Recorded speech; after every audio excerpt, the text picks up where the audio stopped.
Number एक ही जबरदस्त सवाल है, इकोनॉमिक्स का एक महत्वपूर्ण सवाल है। देखिए सकल घरेलू उत्पाद के लिए नया आधार वर्ष क्या होगा, ठीक है। सकल घरेलू उत्पाद जिसको आप प्यार से जीडीपी कहते हो, सकल घरेलू जो उत्पाद है इसको आप क्या बोलते हो, इसे आप बोलते हो ग्रॉस डोमेस्टिक प्रोडक्ट। क्या बोलते हैं? ग्रॉस डोमेस्टिक प्रोडक्ट कहते हो, सकल घरेलू उत्पाद कहते हो, इसे ही हम जीडीपी कहते हैं, आप जानते हो। पहली बात तो जीडीपी जो होता है ना आपकी, जो ग्रॉस डोमेस्टिक प्रोडक्ट जो होता है ये, अच्छा जीडीपी होता क्या है दोस्तों आपकी? जीडीपी का मतलब है कि एक वर्ष के अंदर, कितना वर्ष के अंदर? एक वर्ष के अंदर। देखो जो इसकी डेफिनेशन होती है, आप इकोनॉमिक्स में पढ़ते हो, इसको तोड़ तोड़ के लिखना है। एक वर्ष के अंदर क्या है? एक वर्ष में, एक वर्ष में किसी देश की घरेलू सीमा के अंदर, ठीक है, हमारा जो देश है आपकी, उस देश की जो भी बाउंड्री है, उस बाउंड्री के अंदर उत्पादित अंतिम वस्तु और सेवा का मूल्य क्या है? उत्पादित अंतिम वस्तु और सेवा का मूल्य जो है, अंतिम वस्तु और सेवा का जो मूल्य है, यही कहलाता है कि आपकी, यही कहलाता है आपके लिखना, यही जीडीपी कहलाता है, आपको ध्यान रखना है, ठीक है। तो एक वर्ष के अंदर होता है, आपको ध्यान रखना है। अच्छा अगला क्वेश्चन आपके, जीडीपी दो तरह की दोस्तों होती है। एक तो होती है आपकी जीडीपी कौन सी? नॉमिनल जीडीपी होती है, एक होती है रियल जीडीपी। क्या होती है? तो ये जीडीपी दो टाइप की होती है। एक तो होती है नॉमिनल जीडीपी कहते हैं, एक तो आपके नॉमिनल जीडीपी होती है, और एक होती है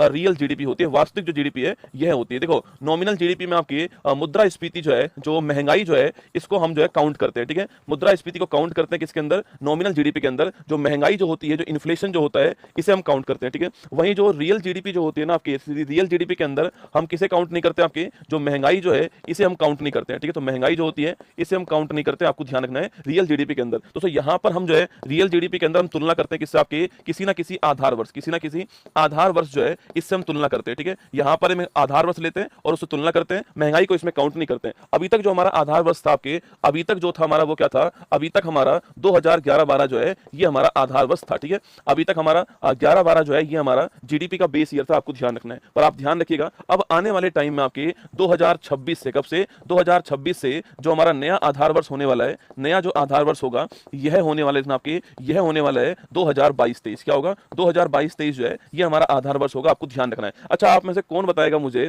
कि